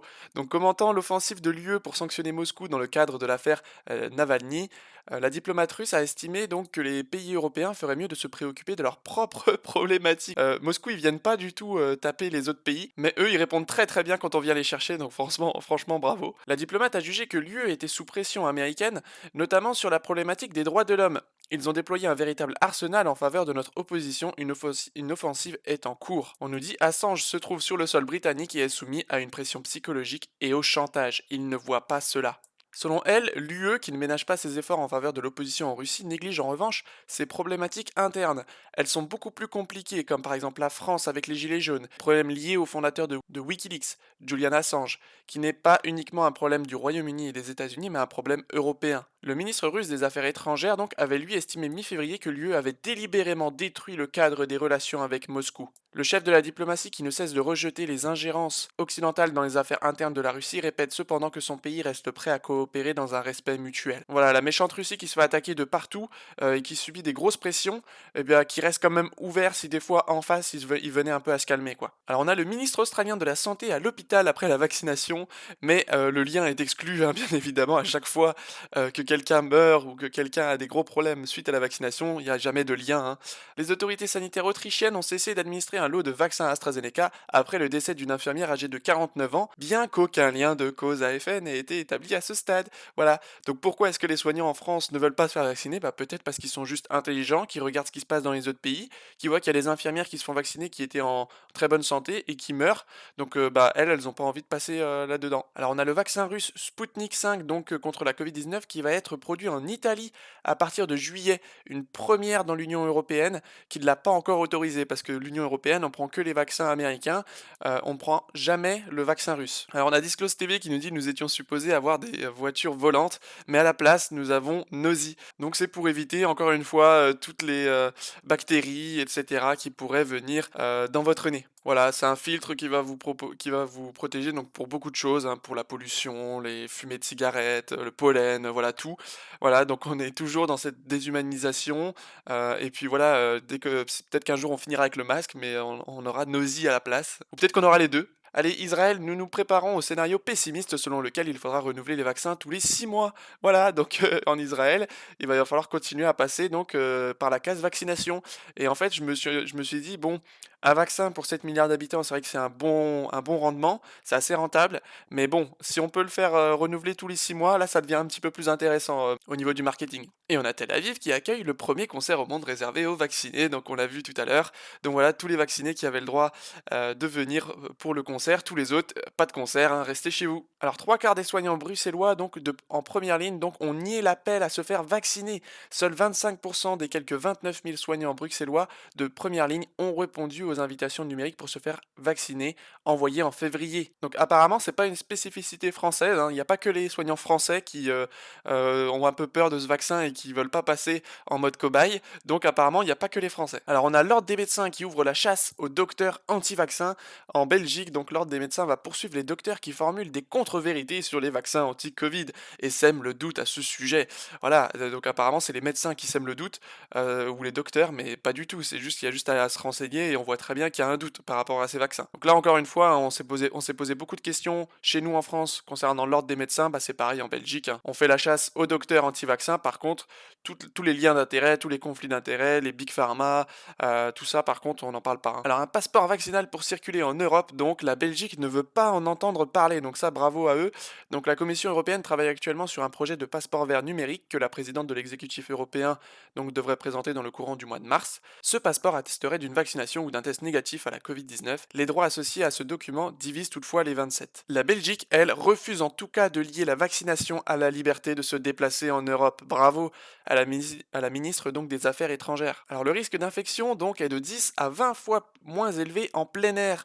Donc alors que le comité donc de concertation pourrait ce vendredi assouplir la bulle extérieure de 4 personnes, donc là on parle encore en Belgique, hein, le porte-parole donc a passé en revue donc les modes de transmission du virus et les risques de contamination encourus à l'intérieur comme à l'extérieur. Donc ça fait lien avec la vidéo que je vous ai mis d'LCI tout à l'heure pour la contamination en plein air. Donc pourquoi est-ce qu'on ne rouvre pas tous les lieux en plein air et pourquoi est-ce qu'on a toujours une obligation de porter des masques donc dans différentes villes en France à l'extérieur? Alors l'UE pense pouvoir vacciner tous les Européens d'ici la fin de l'été. Voilà, vous allez tous passer donc sur la table pour vous faire vacciner. Donc ça c'est un article du Figaro du 4 mars. Donc ils sont vraiment très rigolos parce qu'ils pourront jamais vacciner l'ensemble des Européens d'ici la fin de l'été. Mais en tout cas, eux c'est leur plan. Voilà, donc même s'il y a beaucoup d'effets indésirables, même s'il y a des personnes qui meurent, même s'il y a beaucoup de choses qui sont un peu louches par rapport à ce vaccin, eh bien eux leur but c'est de faire vacciner tout le monde le plus vite possible sans qu'on ait le temps de se poser de questions. Alors il y a Tokyo donc qui enjoint à Pékin de cesser les tests par prélèvement anal sur ses ressortissants parce que eux ils commencent à en avoir un petit peu ras-le-bol, donc ça se comprend tout à fait, hein. Donc le Japon met en avance la souffrance psychologique engendrée par ce procédé, tu m'étonnes. Alors on nous dit que les compagnies aériennes peuvent espérer un retour à la normale en 2024. Donc vous voyez, on nous dit que on va revenir à une vie presque normale en avril 2021, hein. Par contre on nous dit que les compagnies aériennes, elles, ce sera qu'en 2024. Donc là encore, on nous prend pour des cons, hein. On ne rouvrira pas tout en avril 2021, ça va continuer et eux ils veulent que ça continue le plus longtemps possible, hein. Alors on a Microsoft qui est victime d'une cyberattaque massive et qui soupçonne donc la Chine, donc 30 à 60 000 entreprises, villes, communautés américaines auraient été piratées. Microsoft accuse la Chine de soutenir les pirates qui entrent par les boîtes mail des utilisateurs. Alors au Québec, on peut retourner au cinéma, mais pas à la messe. Donc apparemment, donc ce qui se passe au Québec, c'est qu'on a le droit d'aller au cinéma, donc jusqu'à 250 personnes. Par contre, on n'a pas le droit d'être 10 personnes pour aller à la messe, donc pour faire l'office religieux, hein. Et toujours au Québec, donc confinement, une manifestation s'organise pour la relance des sports. Donc bravo à eux, l'impatience monte encore d'un cran alors que s'organise à Québec une manifestation pour réclamer la reprise des sports. On le sait, hein, on l'a déjà vu dans les dernières revues, faire du sport, ça stimule le système immunitaire, ça nous fait être en meilleure santé et ça nous permet aussi de se dépenser et de rester vraiment dans une bonne spirale positive au niveau du plan psychologique. Donc bien sûr, il faut pouvoir refaire du sport au Québec, mais aussi en France et partout dans le monde. Alors on a l'Iran qui menace de raser Tel Aviv, puisqu'en fait Israël a déjà menacé plusieurs fois de bombarder l'Iran si Téhéran ne renonçait pas à terme à son programme nucléaire. Donc les dirigeants du régime sioniste menacent parfois de déclencher une invasion militaire, mais ils savent bien que s'ils commettent la moindre erreur, la République islamique rasera entièrement Tel Aviv et Haïfa selon donc la plus haute autorité du régime iranien. Donc vraiment des grosses tensions qu'il y a entre Israël et l'Iran, donc Israël qui fait des menaces et Iran qui répond par la même occasion, hein. On se rend compte que tous les efforts de Trump, hein, pour essayer d'apaiser la situation, de rendre les choses un petit peu plus pacifiques dans la région, commencent progressivement à se détruire, hein, sous l'influence aussi de Joe Biden et de sa politique étrangère, hein. Alors la France ne doit pas servir de base à la propagande chinoise en Europe. Deux sinologues donc protestent contre le feu vert du CSA à l'installation en France d'une station de la chaîne de la télévision d'État chinoise CGTN qui entend ainsi diffuser ses émissions de propagande en Europe. C'est pas beau ça? Alors on y était déjà, hein, pratiquement, mais là ils veulent vraiment que ça soit officiel, quoi, que la Chine puisse venir nous donner son point de vue, hein, sur l'actualité, etc. Moi j'ai pas du tout envie que ça se passe comme ça parce que déjà avec nos médias qui promeuvent donc passeport sanitaire, QR code, etc. Alors si la Chine arrive là chez nous, clairement ça va être crédit social comme eux c'est le cas. Là on est dans Black Mirror totalement dans la série, hein. Et on nous dit donc la chaîne de télévision d'État chinoise CGT est décidée à poursuivre sa mission de propagande en Europe. Il va falloir suivre ça de près, hein. Allez, Moscou qui juge inacceptable la censure des médias russes sur Facebook, donc du 9 mars 2021, le président de la chambre basse du Parlement russe s'est indigné de la censure par Facebook de contenu de presse donc russe et a appelé à des discussions internationales pour faire respecter les droits et libertés des citoyens, ça c'est clair. Et on continue puisqu'il y a un bras de fer maintenant entre Twitter et la Russie qui menace de blocage. Alors que Moscou donc reproche à Twitter de ne pas avoir supprimé des contenus qui incitent les mineurs à se suicider, contenant de la pédopornographie. Donc tout ça, vous voyez, ça passe, hein, sur Twitter. Par contre, si vous contredisez le gouvernement ou si vous contredisez l'OMS sur les vaccins, là par contre votre compte switch, hein. Donc ainsi que des informations sur l'usage de drogue, la Russie ralentit le fonctionnement du réseau social et menace de blocage. Ils ont vraiment raison. On se rend compte qu'il y a la Russie, la Pologne, il y a quelques pays comme ça qui vraiment se battent contre les réseaux sociaux et ils ont vraiment raison de le faire. Et donc les autorités russes ont multiplié ces dernières semaines les critiques à l'égard des Américains, Twitter, Facebook et YouTube, mais aussi envers le chinois TikTok en dénonçant leur toute-puissance et critiquant leur modération des contenus notamment politiques. Donc on nous dit Twitter, Facebook ou encore Google écopent régulièrement d'amendes dont les montants de quelques dizaines de milliers d'euros restent dérisoires face à leurs profits. Donc tant qu'ils ne seront pas sanctionnés à coups de millions, ils vont continuer. Allez, adieu Monsieur Patate, la marque de jouets culte ne sera plus genrée. Voilà, le fabricant Hasbro a annoncé qu'il allait commercialiser une famille patate non genrée, hein. Toutefois, les personnages emblématiques ne disparaîtront pas. Voilà, donc diversité du genre, voilà, on en vient à des choses incroyables. Ces dernières années, les fabricants de jouets ont plusieurs fois passé en revue des jouets traditionnels, à commencer par les poupées, en réponse aux dénonciations de stéréotypes sexistes, racistes ou en encourageant des canons de beauté traditionnels. Les jouets mixtes destinés à éviter les stéréotypes de rôle masculin ou féminin notamment se sont multipliés. Voilà comment ils attaquent la famille. Mattel, créateur des poupées Barbie, a été en pointe avec notamment sa gamme Creatable World, donc des poupées au corps d'un enfant de 8-10 ans et aux cheveux courts. Et on continue, pour céder au lobby transgenre, donc des hôpitaux anglais ne parlent plus de lait maternel, mais de lait humain. Voilà, donc dans les hôpitaux universitaires de Brighton et Success, donc les sages-femmes sont invitées à remplacer l'expression lait maternel par lait humain.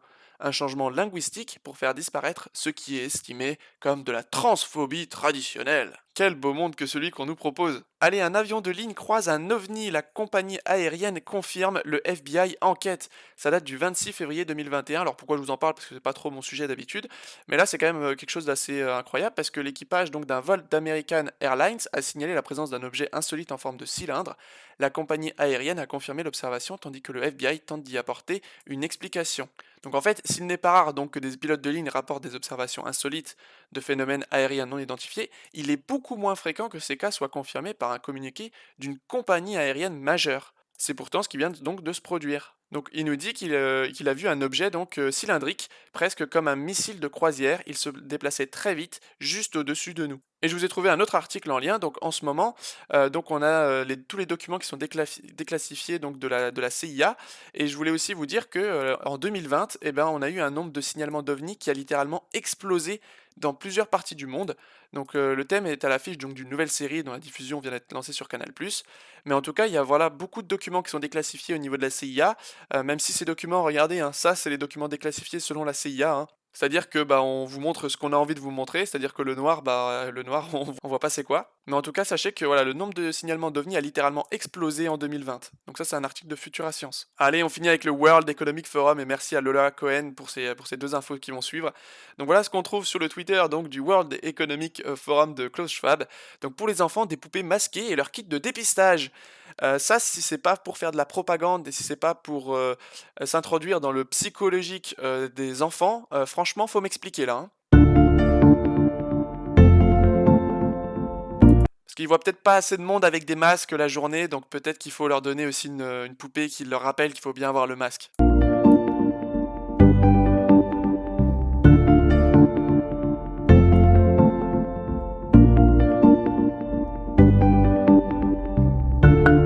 Pour moi, c'est vraiment une manière d'habituer les enfants à ce masque et à ce qu'en fait, bah, ils vivent avec. Parce qu'en fait, la bataille, elle est vraiment sur les enfants, parce que c'est eux qui vont faire le monde de demain. Et si on leur habitue déjà tout petit à avoir le masque, bah, ils pourront le garder toute leur vie, quoi. Ce sera plus nous qui vont être un peu embêtants, parce que nous, on a connu le monde sans masque, puis avec masque.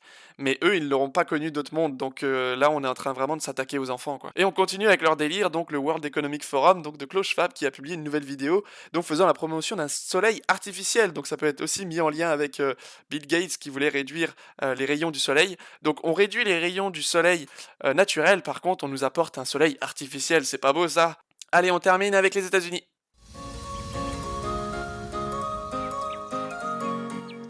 Allez, on commence avec l'armée américaine donc sur le sol français. Donc l'armée américaine va débarquer en force à Dunkerque, donc article du 16 février. Donc c'est actuellement que ça se passe, hein. Entre fin février et fin mars va se dérouler une importante opération de relève des troupes américaines stationnées en Europe. Des centaines de soldats, de véhicules et de matériel vont transiter par le port de Dunkerque. Une brigade entière d'aérocombat américaine et ses 56 hélicoptères débarquera via l'aéroport de Calais. Au programme donc des hélicos, des hommes, des camions et même des trains. L'opération a été baptisée Mousquetaire, hein, pour tous pour un, hein. Donc elle compte 56 hélicoptères et 350 soldats. Côté port de Dunkerque, c'est le volume qui sera impressionnant.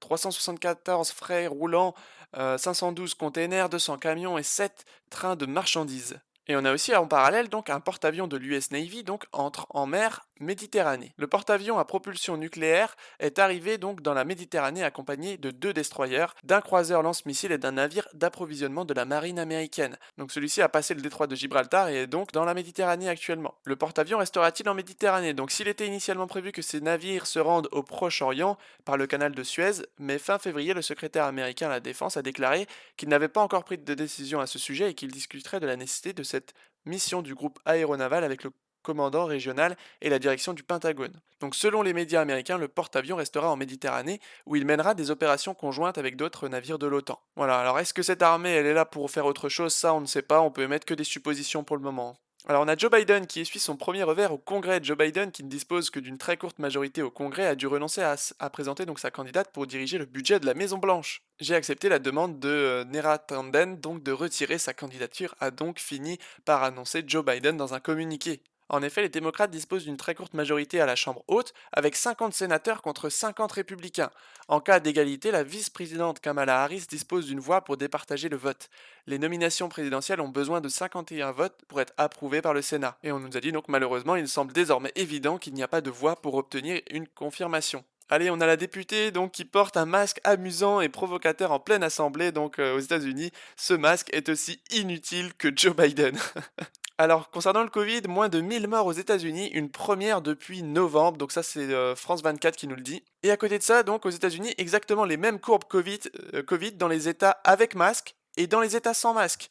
Donc il est plus que temps d'écouter la science et de libérer les Français de ces masques aussi problématiques qu'inutiles. Voilà, si on regarde les statistiques, vous voyez, ça c'est les courbes avec des États qui ont le masque et des États qui n'ont pas de masque. Donc franchement, c'est pratiquement la même courbe et faut arrêter donc avec ce masque. Et regardez aux États-Unis, où on nous montre toujours des images avec le masque, la belle propagande, c'est pas du tout la réalité. Regardez, la réalité c'est qu'on a à peu près la moitié des États qui portent le masque et une autre moitié qui ne portent pas de masque. Allez, un geste symbolique dans l'état de l'Idaho, donc des enfants brûlent des masques pour rejeter les mesures de Joe Biden, ça c'est magnifique.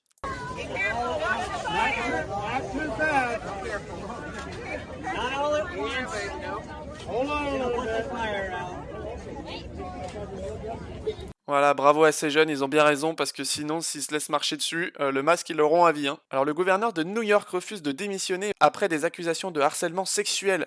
Accusé de harcèlement sexuel, le gouverneur démocrate de l'État de New York donc, a fait savoir le 3 mars qu'il refusait de démissionner donc, avant la fin de l'enquête. 3 femmes ont déjà témoigné contre lui. Et il est aussi soupçonné d'avoir dissimulé donc, le nombre de morts de Covid donc, dans les maisons de retraite. Mais bon, il reste en place. Allez, à New York, donc New York pilote le passeport donc, de Covid pour accélérer la réouverture. Voilà comment cela fonctionne. Vous voyez, que c'est pas que en Europe, c'est partout dans le monde. On veut nous mettre ce passeport Covid. Alors on va venir un petit peu sur la fraude électorale. Donc 78% des bulletins de vote par la poste se sont avérés frauduleux. Le juge ordonne la suppression des élections. 3 mars 2021. Donc un juge du Mississippi s'est prononcé en faveur d'une nouvelle élection à la suite de preuves accablantes de fraude par correspondance. La course en question, donc ça concerne une primaire démocrate qui s'est déroulée donc dans le quartier au Mississippi, donc pour le poste entre le candidat Robert DeVol et Nicolas Holliday. Alors on a 4 personnes arrêtées au Texas pour 150 chefs d'accusation de fraude électorale, c'est un article du 2 mars 2021.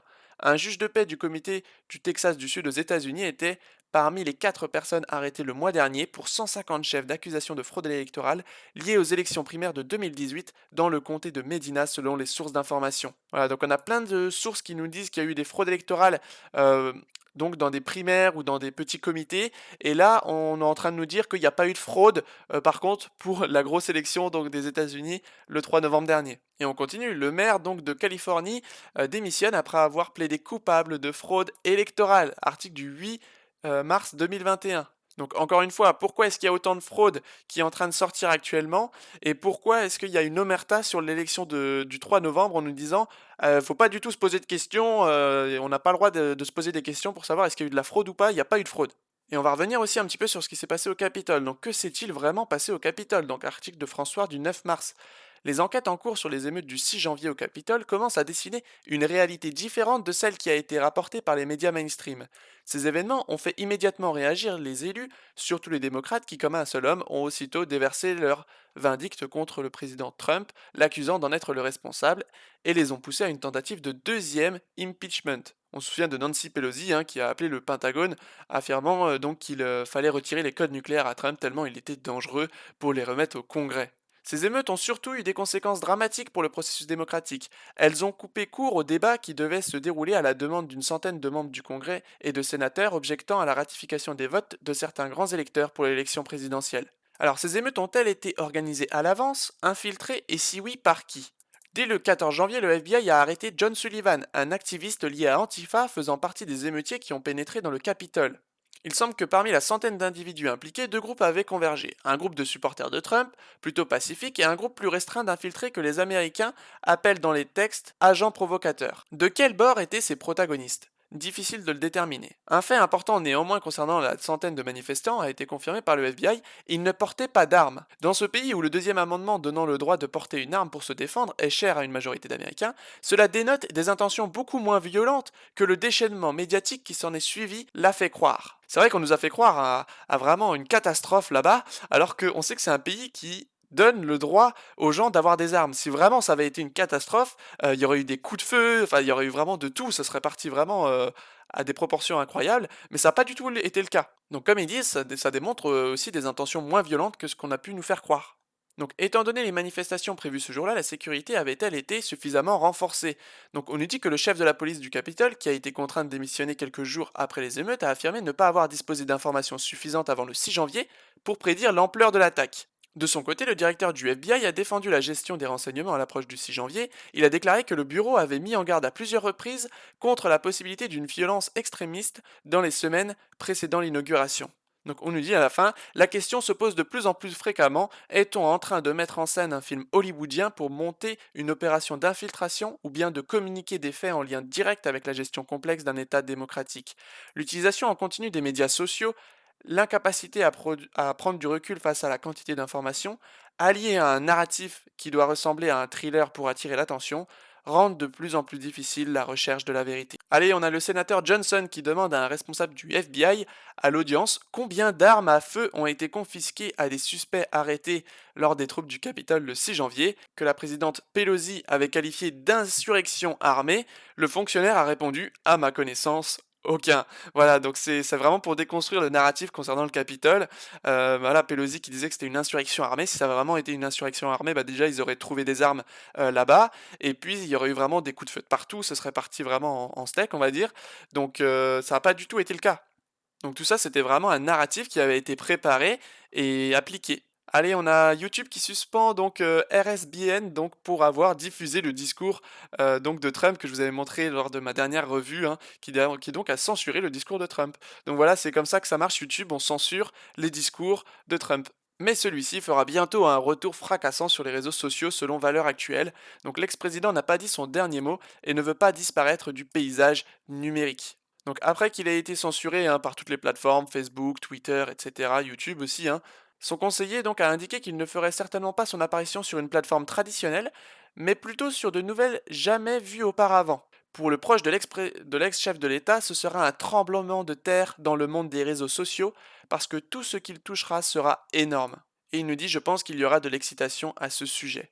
Voilà, donc on est très impatient de découvrir cette nouvelle plateforme sur laquelle Trump va revenir et être beaucoup plus actif, puisque là actuellement il peut plus s'exprimer nulle part, donc on est pressé de voir cette plateforme émerger. Allez, Washington en train de préparer des cyber-attaques contre la Russie selon le New York Times, ça c'est quand même du lourd. 8 mars 2021, les États-Unis ont l'intention de mener des cyber-attaques et d'imposer des sanctions contre Moscou après une importante cyber-attaque contre les services gouvernementaux américains attribués à la Russie selon le New York Times. Dans les 3 prochaines semaines, les États-Unis prévoient de lancer plusieurs attaques clandestines contre les serveurs de services de renseignement et armées russes. Des sanctions économiques sont également préparées. Donc en fait, ces mesures interviennent dans un contexte de soupçon de piratage piloté par la Russie. Donc c'est toujours pareil, hein.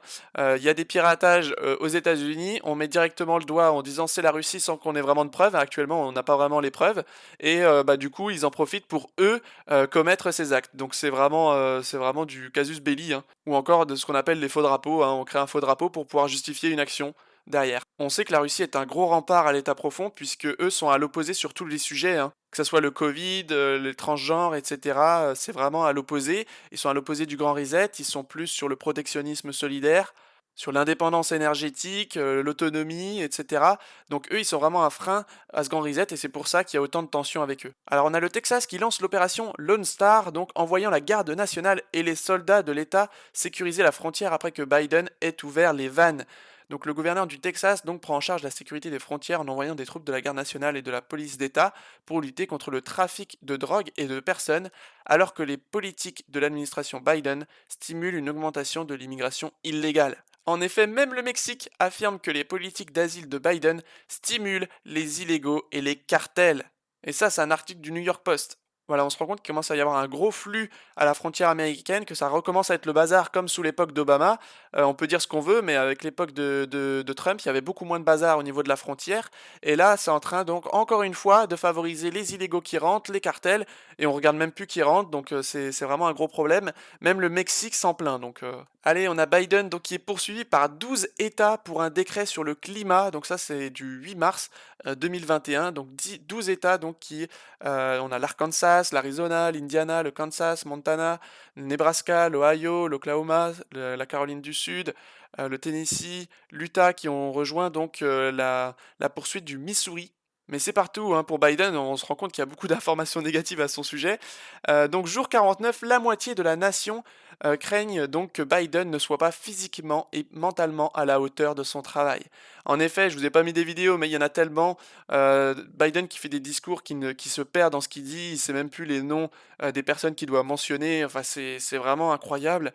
On se rend compte qu'il est vraiment pas apte du tout à être président et que c'est juste une marionnette et qu'il a été placé là, quoi. Et on continue, la présidence de Biden semble prête à prendre fin, donc selon The Epoch Times. Donc nous sommes aujourd'hui à environ 6 semaines seulement de la mise en œuvre du simulacre de la présidence de Joe Biden, et pourtant l'ère Biden semble être déjà proche de sa fin. Donc un vieux maladroit, constamment assisté par sa femme Jill et ayant l'ombre de sa vice-présidente Kamala Harris en arrière-plan, Biden semble incapable de faire autre chose que de signer un paquet d'ordres exécutifs que ses supérieurs lui mettent sous le nez. C'est vraiment ce qu'on voit à propos des vidéos, hein. Ceci en attendant épuisé que son équipe lui permette enfin de faire dodo lors de sa journée de travail et le ramène à la Maison Blanche pour qu'il s'allonge avant midi. Donc on nous dit vraiment que c'est Kamala Harris dans les coulisses qui décide de ce qui se passe. C'est ce que Trump avait dit, hein, pendant l'élection. Alors on nous parle aussi du retour de Trump, hein, en même temps lors de la conférence d'action politique des conservateurs du 28 février.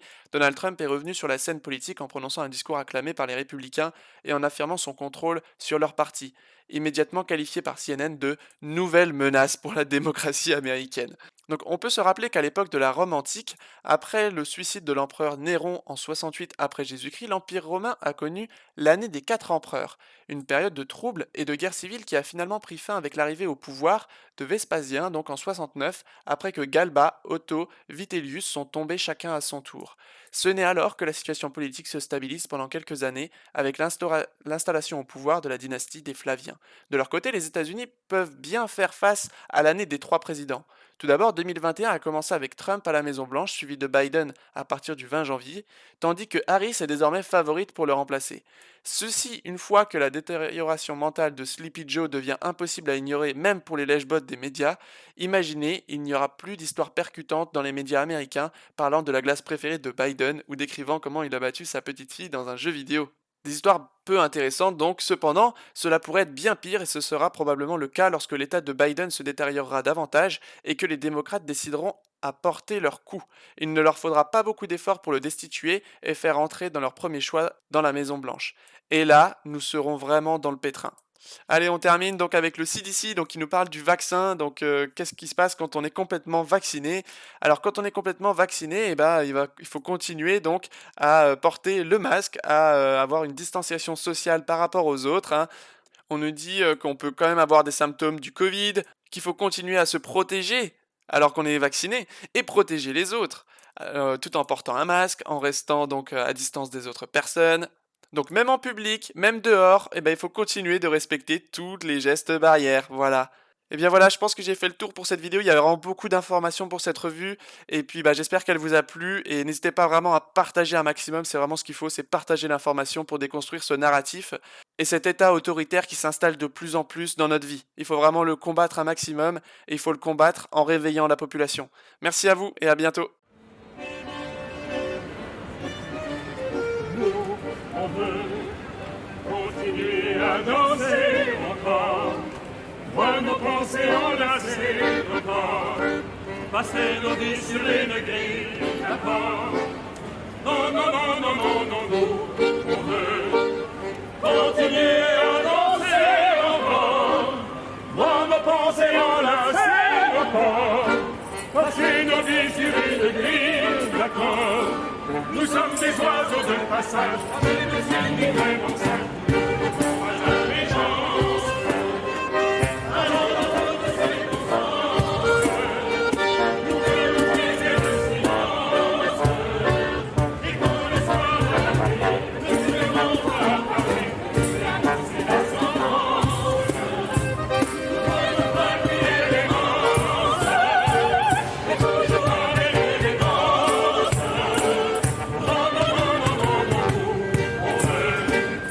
Continuer à danser encore, voir nos pensées enlacées encore, passer nos vies sur une grille d'accord. Non, non, non, non, non, non, non, on veut continuer à danser encore, voir nos pensées enlacées encore, passer nos vies sur une grille d'accord. Autour métro, boulot, conso, autour voiture, station, consigne, absurdité sur ordonnance. Et malheur à celui qui